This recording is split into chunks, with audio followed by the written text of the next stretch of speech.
so we are not here just to talk about our favorite Girl Scout cookies and desserts, although I'm sure we could probably spend the next hour doing that. Instead, we are here because we've got a group of kind of experts together to talk about the fact that year-end planning is now done, or at least it should be done. I mean, we're almost to the end of February, and we're kind of like, what do we focus on now? What should we do? How do you get started? And we've got some kind of RevOps experts along for the ride to kind of help us go over that. So first, I'll kind of introduce myself a little bit more on the topic today, and then I'll kind of go around the horn and kind of introduce the panel. So Matt Volm, CEO, founder of RevOps Co-op. For those of you that aren't in the community, we have a global group of 12,000 plus people from all over the globe who are passionate about revenue operations. You can join the community for free at our website. We'll drop the link into the chat. And other thing that I'll plug real quick is we are getting, I think actually most of the people on this panel and others, 300 plus people will be getting together in person for RevOps AF 2024, which is at the end of May in sunny San Diego. So if you want to attend a bunch of content and sessions and meet a bunch of people in real life, have a whole bunch of experiences, you can learn more about that at revopsaf.com. We'll throw that link in the chat as well. But to move on, like I said, we're here to talk about how to kind of kickstart and get started on the execution side of, call it the annual planning cycle. We all go through the effort of putting a whole lot of work into typically an annual plan or some sort of quarterly plan, right? We think about the long term, we think about what we want to do over the next 9 to 12 months. We have a lot of really great discussions, and then ultimately planning kind of wraps up. And, it's always like, okay, well, what do we do now? How do we figure out where to start? Where do we go from here? How do you actually start to execute on the plan? And we're going to be diving into that today. And so I've got, like I said, a couple of kind of RevOps experts with me, and I'm going to go around the horn and introduce everybody and ask you all for kind of one interesting non-RevOps, non-work related fact as I do this as well. So first off, I've got Hannah Hanrahan, who is a director of RevOps over at Atrius.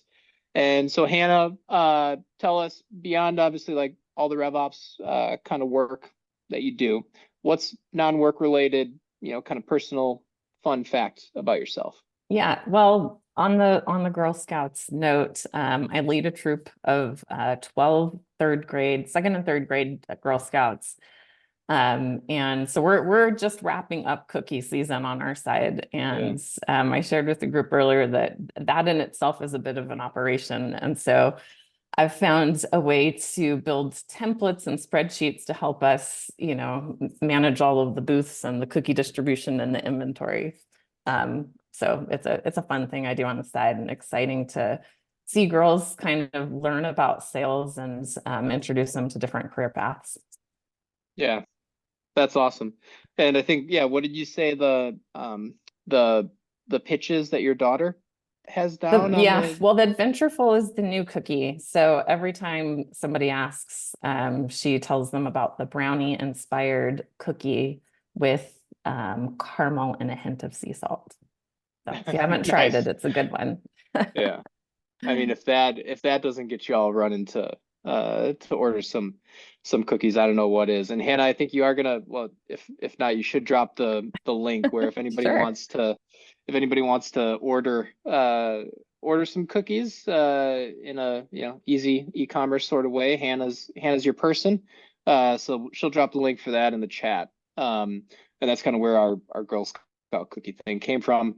And then we've also got Jeff Serlin, who is the CROO and VP of Strategy over at RevCast. And yes, you did hear me correctly. There are 2 O's at the end of his title, Chief Revenue Operations Officer. And so Jeff, we've got Hannah, who is leading a troop of Girl Scouts on a mission to sell cookies. What about you? When it's not RevOps or strategy kind of work at RevCast, what's kind of one interesting kind of personal factoid about yourself? Yeah, one of my favorite hobbies is scuba diving, and I'm a pretty avid scuba diver. I try to plan an epic trip every couple of years, hopping on a boat for like a week where you get out there and no cell phone. You literally have a sat phone, so you get to completely disconnect. And, places like the Great Barrier Reef or the Galapagos, it's beautiful for those of you that have done it. I've been so lucky to see some wonderful things from whale sharks to humpback whales to Nemo to seahorses. It's very relaxing and very zen for me to be underwater and just see the different world and the beauty that's there. So it's also a family sport. And you can do it, when you're young and when you're old. So I would encourage everyone that's thinking about it to, get on it. And I think you'll enjoy a lifetime of just seeing the beauty that's to be seen. That's awesome. And yeah, unplugging is truly unplugging is something that is a lot easier said than done, especially today, Absolutely. very hard to do, so it needs to be forced. But that's awesome. And then last but certainly not least, we have Cliff Simon, who's a CRO over at Carabiner Group. So Cliff, we've got is a self-proclaimed Girl Scout cookie dealer in Hannah. We've got a scuba diver in Jeff. What about yourself? I work with a Girl Scout cookie dealer, at least a former one. So we'll tell you about that some other time. I think last time we talked about woodworking, I also am an avid hockey player. So still playing men's league 2 to 3 nights a week. And I don't know. Oh man. I feel like in the RevOps space, there's so much collaboration that goes on, but I still have this competitive edge that I need to get out. And that's the place for it for me most of the time. Yeah, that's awesome. I am a very bad skater, but the other reason why I could never participate in one of those adult hockey leagues is because all of the games start well past my bedtime. Like the people that I Which know is do it, why it it's like works out so well. I've got 4 kids, or sorry, 3 kids under 4, that's and like anything that starts after 9 p.m. checks the box for me. So yeah, yeah, 10:30 starts, no problem. I'm also a night owl, so that helps. yeah. I am not like the thought of doing some sort of activity like that at 10 p.m.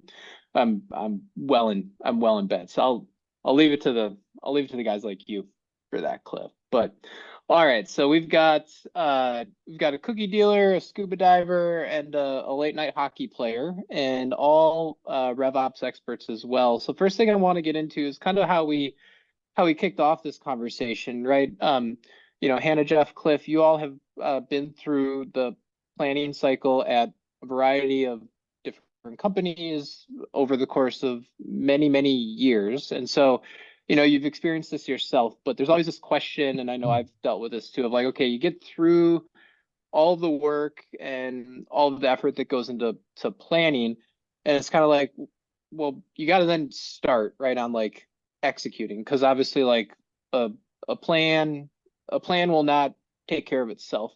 And so how do and maybe Jeff, start with you, is like, how do you look at how to kind of prioritize and like figure out like where you should get started when it comes to the annual plan or the quarterly plan that you've created, and what are some of those things that you kind of consider in terms of acting on first? Yeah, I think there's two big areas, Matt. The first and we'll talk a little bit more about roadmap later, but it's distilling the company priorities into the org priorities, into the sales priorities, into the segment priorities, into whatever aligns against your strategies for the upcoming year, and creating a roadmap of the activities to execute. And you need to start them right away, so that you get them finished where you can start getting value from them as soon as possible. So it's literally just start executing and execute against those aligned priorities to the org and company strategy. The second thing that you have to do is start measuring against the plan. And people typically get into the year and they're looking at I think more execution, operational focus KPIs like win rates and those sort of things, which are great because you have to hit your number, but they're not necessarily looking, and I think we'll discuss this a little bit later as well, the more strategic KPIs that you've developed and hopefully have developed to make sure that you're tracking to the fundamental elements or the foundational elements of the plan. And that includes everything against capacity, not just pipeline and not just sales execution metrics.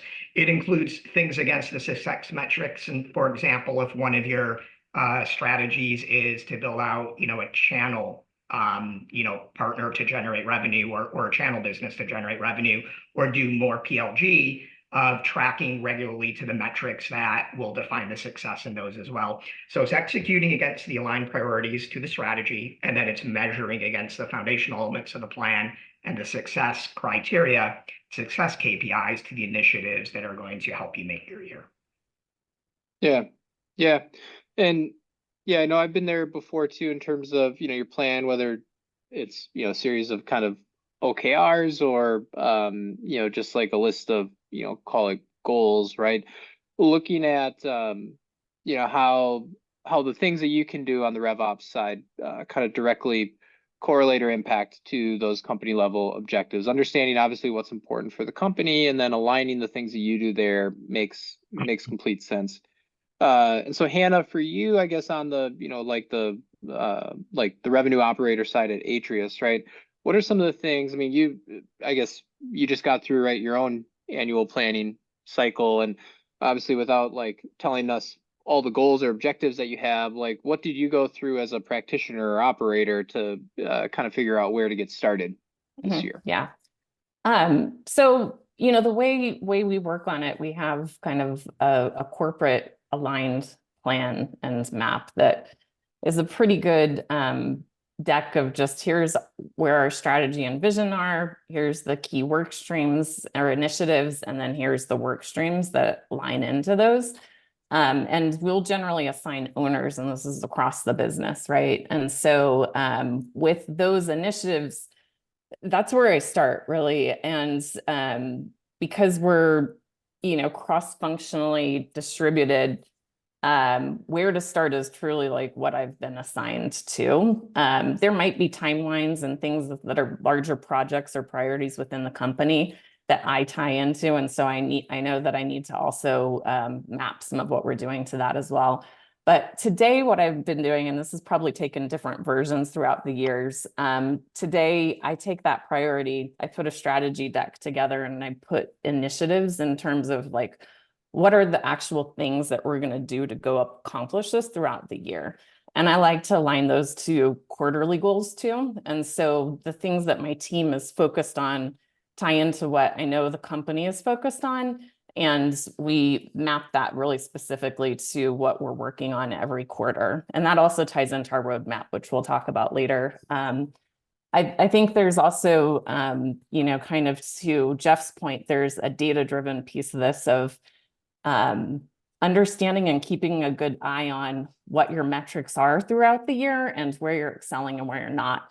Because sometimes that might change where you start to focus, and you might need to veer a little bit into ensuring one of those metrics has some countermeasures in place, and that you're putting projects to excel in that area. So it's iterative, right? It's like we put a plan in place, we start executing against it, and we're constantly keeping an eye on it month to month to understand how we're doing and what we're going to do next. And this can be built, normally quarter by quarter. Sometimes I'll have an idea of here's the initiative, the top level initiative that I'm going to tackle each quarter.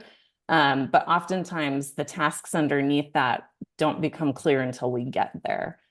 So that's how my team tackles it. I like to just really get it going. I'm very much a project oriented, get it done and make progress type of person. So right off the bat, I create those plans and the vision and the tactics, and then, get that into project management tools, get it into the flow of what the team's working on.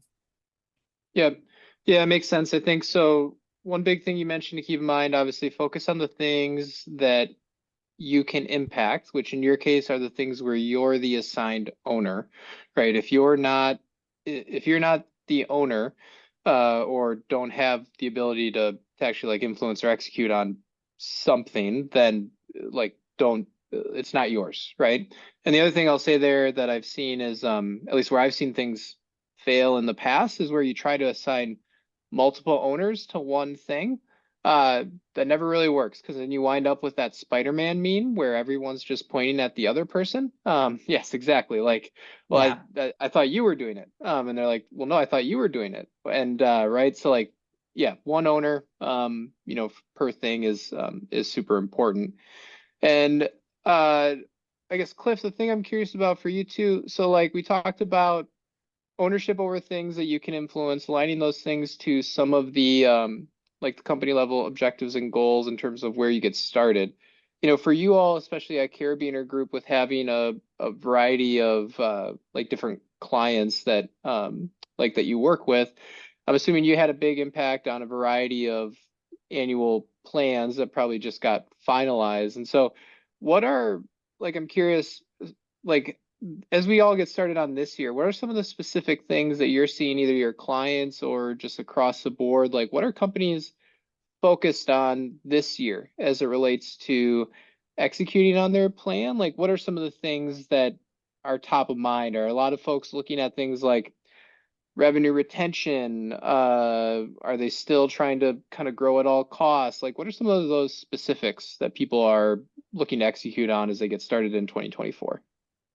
Yeah, so we've had the pleasure of, I'd say over the last 3 months now, helping either deliver the plan or have a very heavy hand in creating the plan, from everything in the range of pre-seed, pre-revenue, all the way through Series E. So getting to see lots of different shapes and flavors of this. Out of that, the recurring through line that we're seeing is tech stack consolidation. How do we actually measure the level of effectiveness of the tools that we're using today? And do we need a best in class tool if we're only using 65% of what its capability is?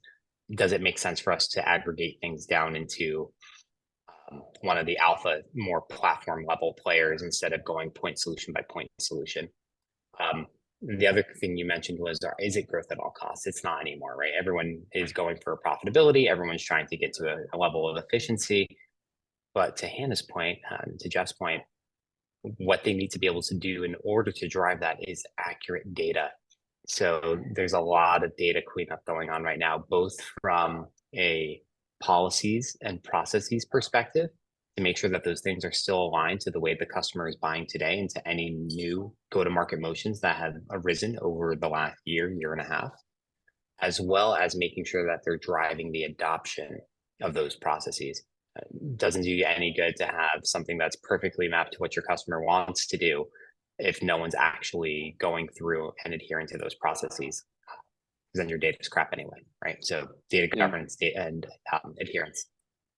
Yeah, that makes sense. Actually, that we're doing another digital event next week, or on the topic of like data management and like data cleanliness, and how focusing on some of those projects can have big valuable downstream impacts. So actually, if anyone is interested in that topic, definitely check out our events calendar. It's on there for next week.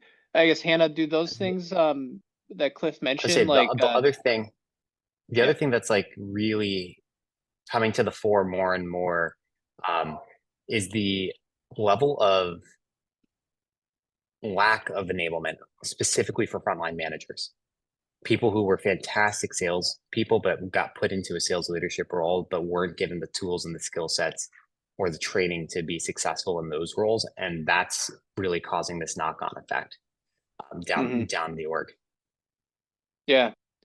Do those things, I guess, Hannah, do those line up with like some of the things you're evaluating? Like, you know, Cliff mentioned like enablement, data management, data cleanliness, tech stack consolidation and evaluation. Are those some of the things that you're doing on the practitioner side as well? Yeah. So from a data management, absolutely right. Your insights are only as good as the data that you're pulling. And so there's a constant eye on data hygiene forecasting. We had quite a bit of focus there actually internally on our side early in the year.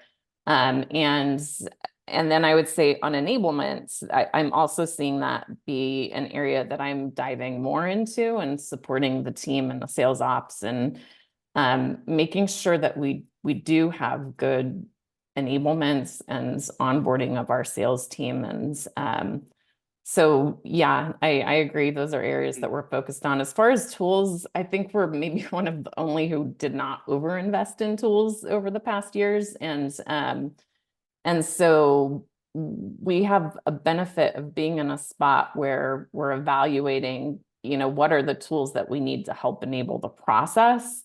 or how do we use the tools that we do have in a more effective or productive way? So maybe we're a little bit on the flip side of that, but I think there's a constant tools evaluation and just understanding if you have what you need, if you have things that you don't need, and then figuring out where the gap is to plug in something new. Yep. Yeah. And so the next kind of thing I want to get into, because we talked a little bit on like the execution side in terms of where to get started, what's important to companies, most companies as they're getting rolling in 2024. I think one of the big pieces of this also is we talked a little bit about it, is measuring your progress against your plan, right? Like the whole reason, I think the thing that we need to remember, the whole reason why we put together any sort of plan is because it'll help us accomplish certain outcomes that we want to drive towards.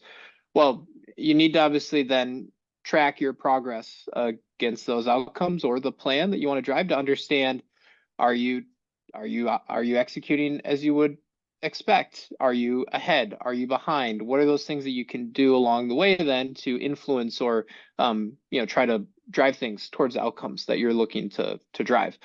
And so, one of the things we talked about as a group leading up to this was the fact that any plan that any of us put together, I can with 100 degrees certainty tell you that it is always going to be wrong on day one.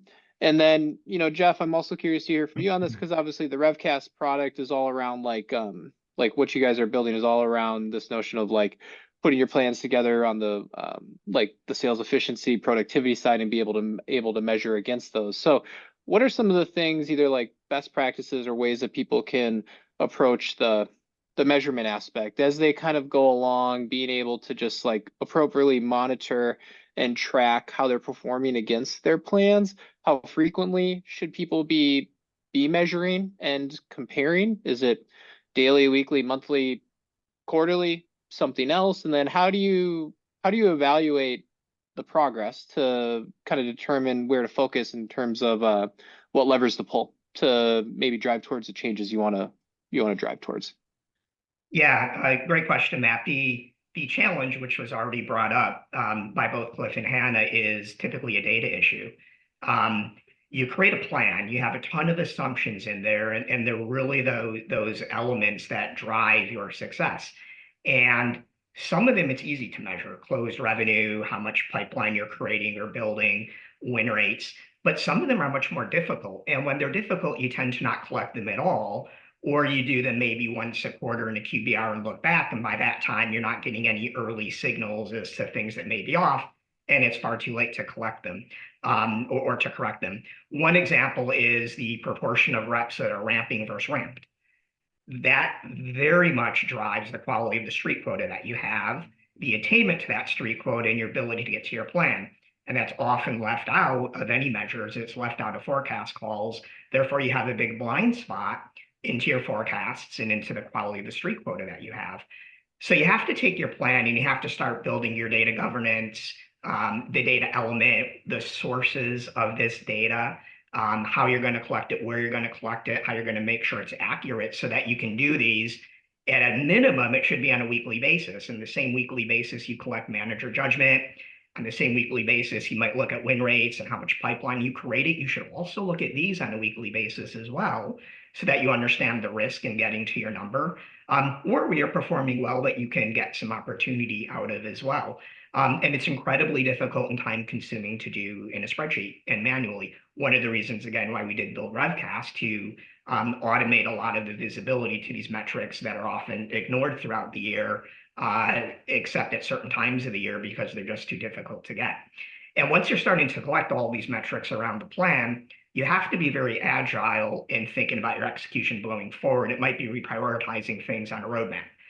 We're really struggling in this area. We weren't planning on installing this new tool or revising this process until next quarter. Let's pull that forward. Let's push something out. But also in your ability to adjust the plan. If you're not performing well in a segment, but you have a plan to hire a couple more reps in that segment, maybe you shouldn't. Maybe you should switch and move those hires to a segment that's performing and recalibrate the plan a little bit. You're not changing the number, but you're just changing how you get there. And the only way you can make those decisions is by looking at all of these metrics and all the KPIs against those assumptions that you use to build your plan as frequently as possible. So think about carving out time if you're in RevOps of enabling that and automating that and making that easy and using third parties where appropriate as well. It will provide a ton of. Yeah, like Hannah mentioned it at the beginning in terms of tying the call it the tactics, the projects, the thing that you're doing to elements of the plan that you have.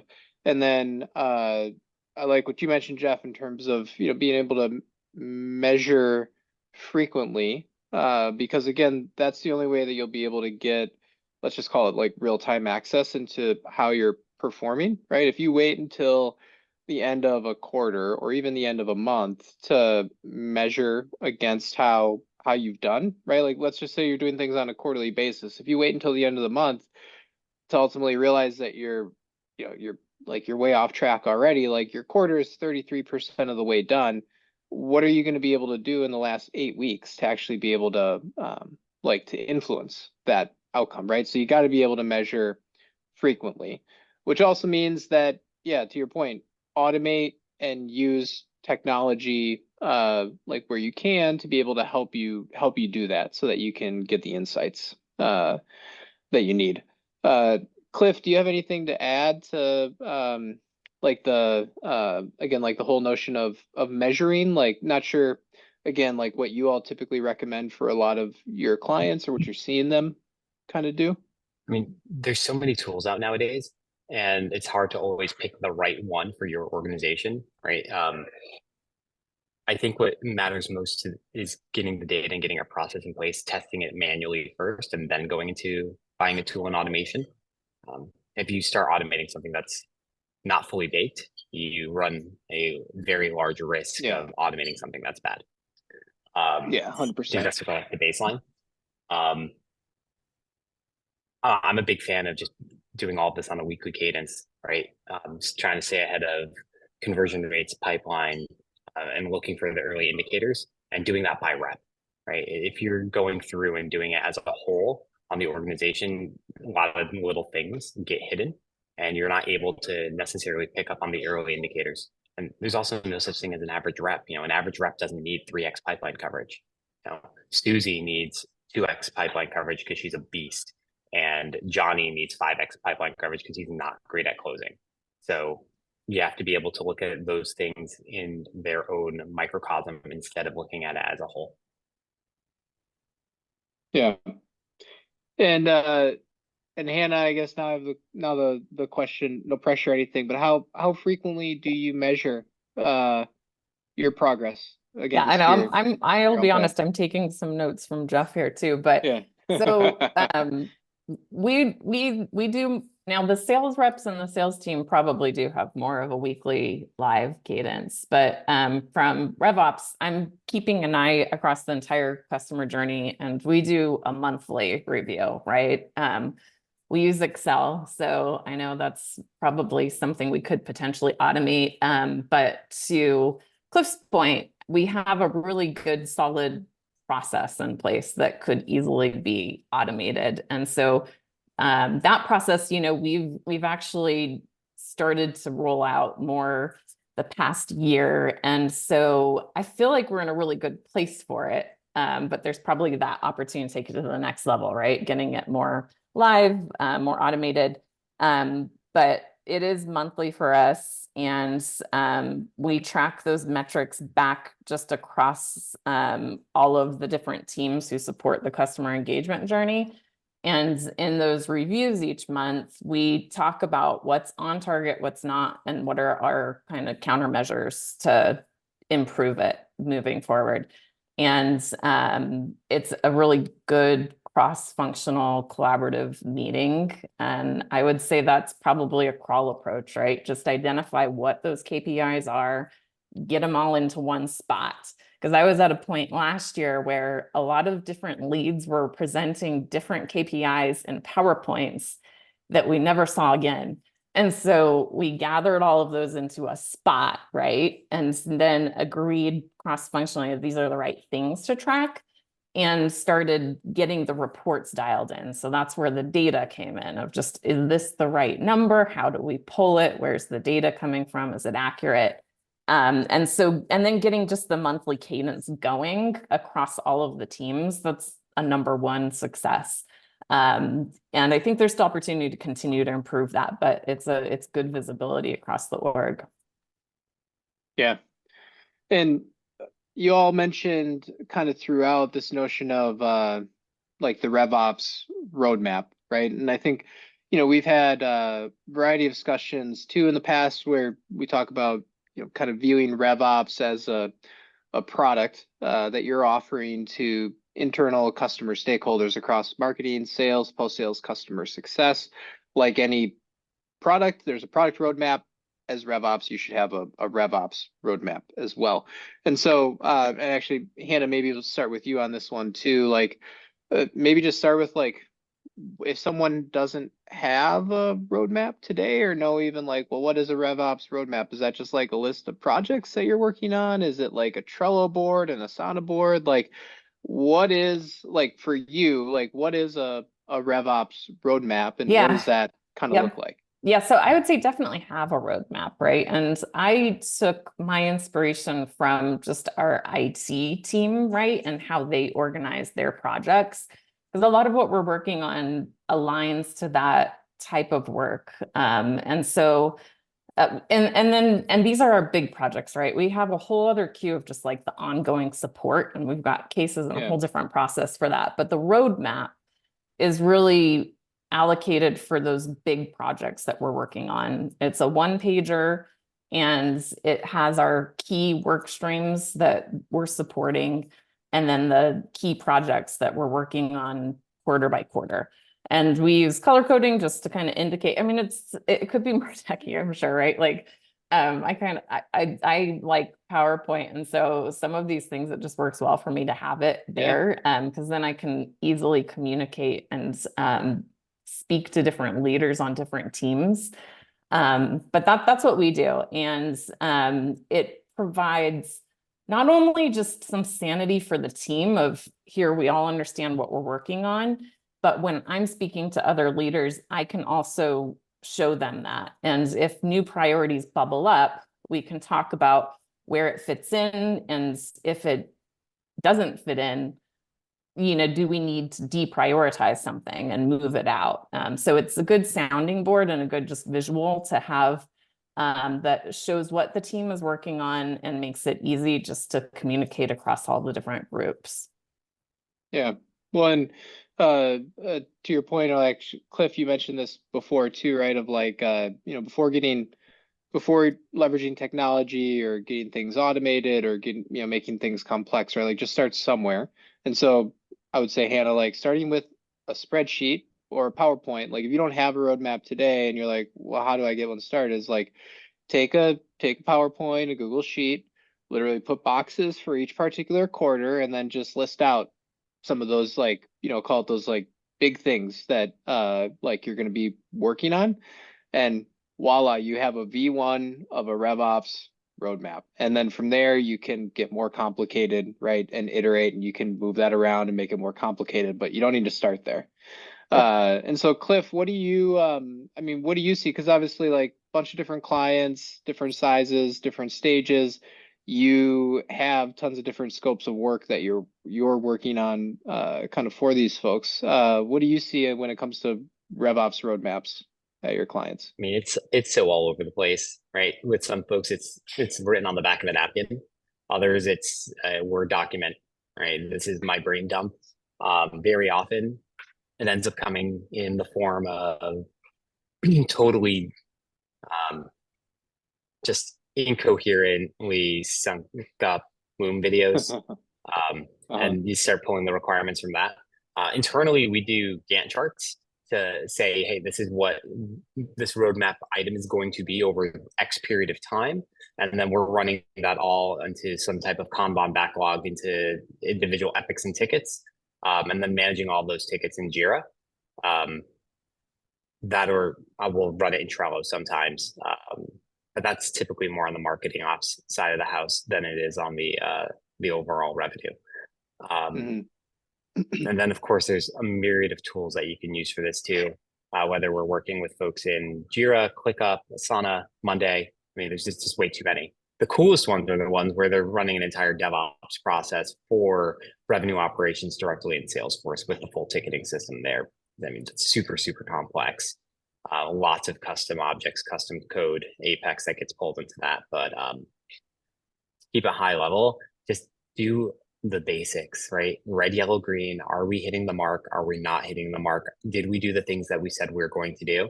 And if you haven't, what actions do you need to change week over week in order to drive back to that path that you were supposed to be on, right? The path is narrow, right? There's not a lot of room for mistakes most of the time for our companies because Yeah. we've built a plan so tight to execution and we're not getting that execution somewhere along the way. So how do you identify that very quickly and be able to action on it as soon as you start getting those quick signals as opposed to driving it? Yeah. And Jeff, when it comes to I guess for you too, curious on like what RevOps roadmap means to you, but then also we've got, there's other things. It's like, okay, once you get past like the V1 or whatever you want to call your roadmap, right? How do you say yes and how do you say no? Probably more importantly, how do you say no to things that don't get on there, or maybe things that don't get prioritized? And how do you do that in a collaborative way so that everyone feels like their input was valued, right? Kind of make it a team sport. And then the other thing is, how do you make sure, like we've all been in scenarios, right, where like whether it's true or not, someone claims ignorance, right? Is like, well, I never saw that, or like, well, you never ran that by me, or like, I didn't know about that. How was I, like, if I would have known, like, I would have said something else. It's like, how do you avoid those things? Just make sure that like there's kind of transparency involved in this entire process. Yeah, those saying no is a very challenging thing.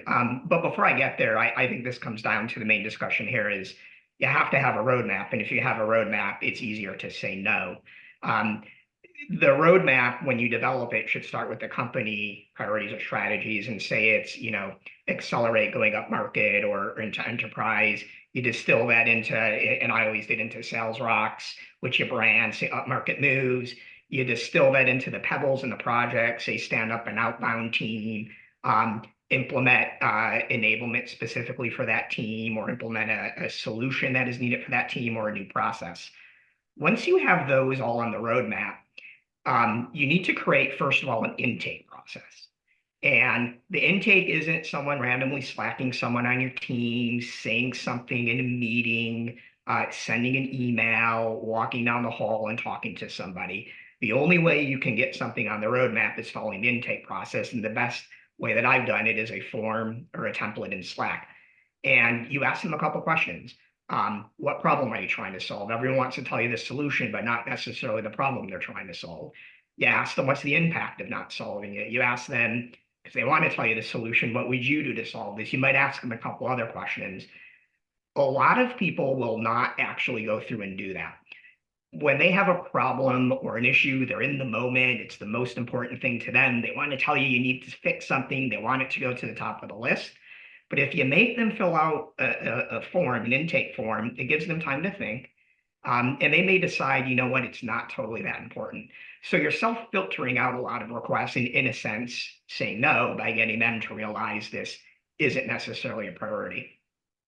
Once they do put it on the intake, if they do, you want them to feel like they've been heard and they've been listened to. You want to acknowledge that you received it. You want to put it in backlog on the roadmap. You want to put whatever notes you have on there, which is maybe against a framework of how you would look at in terms of prioritizing the amount of effort when you think it might get there, whether it rolls up to the sales rocks and to the company priorities I mentioned before. If it doesn't, you have a really good visual way of explaining to them that it's important and we agree it's important, but it might not be the priority now because it doesn't roll up all the way to the strategies that we're trying to implement. And I think that when you do something like that, people want to feel that they're being heard and someone is not ignoring their problem more than they expect it to necessarily go to that top of the list. And we manage our strategic roadmap in Coda. and everyone had a license to it, and we constantly sent out notes and shared it with people. So people had full visibility into what was on there. They would see theirs in backlog. They would see the things we were working on. They would get a sense when they look at that of, okay, I understand why these things are the priorities and why mine is important. I see it on there, why it might not be the most important thing right now. And I think if you do those sort of things, in addition to constantly reviewing that in manager meetings, I think if the frontline managers understand what the priorities are and they understand why some of the things that they or folks on their team might have suggested are in backlog and not being scheduled, they're able to help socialize and answer those questions as well as to why things might not be worked on now. So you're essentially saying no, but the no is we're not working on it now. The no isn't, nah, it's not a good idea. And I think that's what most people want, what they're looking for. Yeah. Yeah. And yeah, I think the notion of over communicating, if anything, right? And trying to just be like, if possible, right, overly transparent in terms of just making sure that everyone has access to all of the different things. And then yeah, the other things that you mentioned, right, is like make everything kind of like a collaborative effort. So even if someone disagrees maybe initially with prioritization in terms of how you got things on the roadmap, right? Like rather than approaching it from a like, well, I'm right, you're wrong, or like me versus you, is say like, oh, well, we put this at the top of the list because we believe like it has this potential impact. This other item we evaluated and we said it had this potential impact. Like, do you think any of those things need to be changed? Like, like, do we need to make adjustments to that? Right. So like you kind of like bring them into the process, right? And have them help you force those trade-offs, right? Can help people not only understand why things shake out the way they shake out, but also have them feel involved. To your point, at the end of the day, everyone just wants to feel heard and understood. Like whether or not they necessarily get their way or not doesn't matter. But if you completely ignore them, then yeah, you're typically you're not going to make people very happy. So, and it sounds like Cliff, what you mentioned too, kind of lines up with, I guess a lot of stuff that Hannah and Jeff mentioned as well, of like have an intake process, that'll force trade-offs initially. I think Hannah, I saw you mentioned that you used Jira and Salesforce as well to manage a lot of the day-to-day sort of requests. Do you have an intake, Hannah, do you have an intake process like Jeff Yeah, and so Cliff mentioned? we actually use Salesforce email to case, and that's how cases get in. And those take many flavors. There's the day-to-day support that's just go get it done, make sure people can keep moving. And then there's these bigger projects, right, that have more of a roadmap potential. And those we will dig further into. And I echo a lot of what Jeff said. I think he gave really great advice here of just delving more into it with the team and asking for the details and the why, to make sure that they're really thinking it through and they're not just throwing something in there and expecting you to pick it up and run with it. And oftentimes we don't get as much detail back, or it becomes less of a priority when that happens. So Yeah. And Jeff, maybe next kind of question, get started with you, is we talked a lot about like leveraging the data you have, tracking your progress against your plan. What are some of the things that you recommend when people might have reporting gaps or gaps in their data, right? Where they want to be able to measure results, but maybe they're not able to. And how can, whether it's like process inefficiencies that get in the way or other things, right? What are some of the things that people can do, like say starting tomorrow, right, to help move the needle in the right direction there? Yeah, two hopefully quick answers on this. One is that has to be thought of as strategic, the same strategic as any of the other quote unquote shinier, cooler things that you have on your roadmap. Building out the ability to capture and gather the data so you know how you're performing is as important as almost anything that you can be doing throughout the year.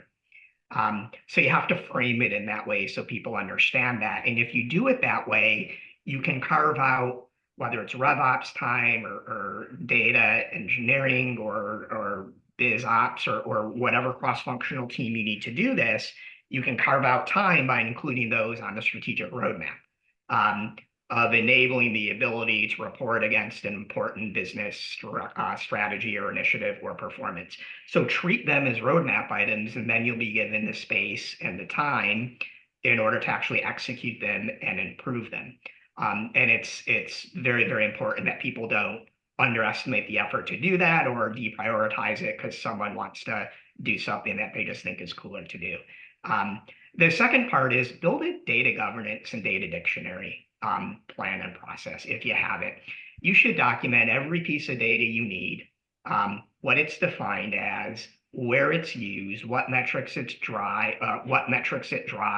where you're getting it from, the only and single source of where you're getting it from, how it changes, who has ownership of making sure it's accurate, where it ends up. And once you start creating that structure, you'll find the holes and the gaps, or you'll find that you're measuring something in a couple different places, like say industry codes, and none of them ever match, and you're constantly trying to manipulate the data. And you'll get down to fixing those things as well, which is going to give you much more accurate and complete data as well to drive those metrics. So think of improving your data and the processes to get there strategic, get it on your roadmap, and also start creating data governance, cross-functional data governance, and data dictionaries. Yeah. Cliff, do you see on the topic of like data dictionaries to help with like data management, do you see a lot of your clients having that? Is that something you help folks with? I'm curious because like that is like, especially Jeff, like that's one of those things where like that sounds awesome. And also, if you don't have one, sounds like a giant pain in the ass to get there. And so, Marketing's like, from Venus, right? Sales is from Mars. Yeah. You got to Yeah. get them So, speaking the same language, right? And MQL is not an MQL to everybody. And I think that's part of what we were talking about before with the exercise of going through and looking at your sales stages and making sure you understand the exit and entry criteria, because what does it really mean for something to be in stage 1, 2, 3, 4, 5, or however you've defined it, right? You need to be able to have that same language across the entire organization. And you need to be able to talk about how you work and create value for the client in the same way across the organization, because that makes the handoff process from marketing into sales into CS, that much easier, right? Anything that you can do to align to their value as opposed to how you're necessarily thinking about it internally. But I'd say maybe 50% of the companies we work with have a data dictionary or a glossary of terms that's already well defined. Honestly, when we're first walking in the door, most of the first month of an engagement is starting to look at data cleanup. What is that data dictionary? How do we define that? How do we look at all those entry and exit criteria, both across the lead stages and sales stages? And now we can actually start doing something, right? Because otherwise you're just organizing sludge. Yep. And Hannah, do you have like to your point, when we brought up the idea of kind of goals, metrics, things like that before, and you mentioned like different leaders, right, having like different stuff they were like tracking towards, and how now you've got that all in one place, right, one consolidated area. Have you done that with something like again, data dictionary? Like, do you have shared understanding across your company of like what certain things mean, where everyone can access them? Yeah. So, well, as far as data dictionary, I started one several years ago based on, the key metrics and fields that we pull from Salesforce, and honestly, just getting some sort of rationale and even reference point for myself to know, okay, here's the field, here's how it's calculated, here's what it means, and here's how we use it. So I go back to that often, and that has taken some life into how we're reporting out our kind of KPIs monthly, right? And the way we got there, because I feel like that's the last piece from my perspective. Yeah. So as far as the process inefficiencies, I put together a customer journey map. And this, there's a link in the end of the slide. I started from just a base Miro board, which is a really good one. And I know many people, I've read a lot about this. There's a lot of different places to go, but I really liked how this one was organized, and it was a level above really the sales stages. So all of our teams basically funnel into it, right? We've got the discovery, we've got pre-sale, we've got sale, we've got renew, expand, and then churn. Under each one of those, there's a customer journey, right? In terms of what the customer sees. And then there's what I really love, which is the backstage operations section. And I was inspired by how that original template had it, but then I expanded that area. Because a lot of this stuff existed in my head because I'm RevOps and I'm working with all of the different teams. So I understood how all of these pieces worked. But it became clear as we had new people coming onto the team or new leaders that they didn't, right? And so a lot of recreating the wheel and recreating processes was happening. And to put a stop to it, that's really where I dug in and put this together. And I see it as really the revenue operations kind of operating board and plan. But what it does is it assigns that owner to each area within the business. We document all of the core processes, but how they actually happen and what tools enable them. What are the team handoffs and what's the process for that handoff? And are there any key approvals within that, right? And you can see each of these things within each section is a link to a process, but it's all organized in one spot. And then we assigned those KPIs, right? And so the KPIs are what we report up into the dashboard. So there's this kind of circular piece, and that we then had to dig deep into how do we establish the KPI, how do we pull the metrics, and then report out monthly. But also in this process, there's a lot of things that were old and maybe need updated. And so that starts to get into what do we need to add? What are the gaps? What's working? What's not? And so those also start to funnel into our plan for the year in terms of where we're going to focus. Yeah. Yeah, I like that. And I dropped a link to the Miro board that Hannah was talking about. I think we will, or the RevCast team will share all of these links with folks afterwards so that you all have them. But I guess to close things out in the last 2-3 minutes that we have, obviously we've got some kind of resources here that I mentioned. So that Miro board, we've got an attainment factor calculator from RevCast that we'll share. We have some other roadmap planning templates, some other things like that we'll share with the crew as well. And then Jeff, I'll let you talk a little bit about the dinner that you guys are doing at RevOps AF in San Diego, and let's just do like kind of closing remarks, some closing thoughts on this overall topic from folks. And Jeff, maybe start with you if you want to give people the lowdown on the dinner event, and then also just anything to kind of wrap up, give folks like one last nugget that they should kind of take home with this discussion. Yeah, we're going to be at the RevOps AF event that you mentioned earlier in San Diego, where I'm going to be on a panel there, I believe, and we're also going to have a booth and a couple folks from our company. So we'd love to talk to you if you're there. Jeff Ignacio, who many of you hopefully know, we're going to host a dinner. I don't know the location yet, but it will probably be pretty fantastic. And there'll be a limited number of folks, and we'd love to meet you in person, dine with you, and enjoy some good food and wine, and maybe talk shop a little bit and get to know each other and build a network. So if you're interested in that and you're going to be out there for this event, I believe there will be a sign up that goes out at some point, or you can email me if you're interested, and we will love to see people and talk to folks and dine with them when we're out there. Awesome. And yes, I can assure you all that RevOps AF 2024 will be awesome. So take Jeff and crew up on that. Cliff, any last kind of closing remarks for the crew on your side? I mean, it's not always easy to do this and to get the buy-in that you need from the executives around you. So go humbly, ask really good questions, and be as helpful as you can. It's what everyone's trying to do in this industry right now is not a simple task.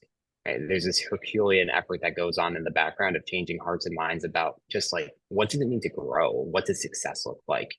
And I think a lot of us have to take that into context as we continue to try to build out companies and figure out how to make these processes work.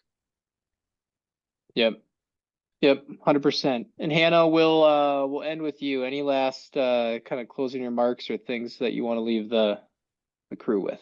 I echo those things. It's challenging to get all of these things running and moving in the same direction. And so, small wins here and there. And I think documenting process and getting a process in place is number one. And then, tools to enable it and enable you to move faster.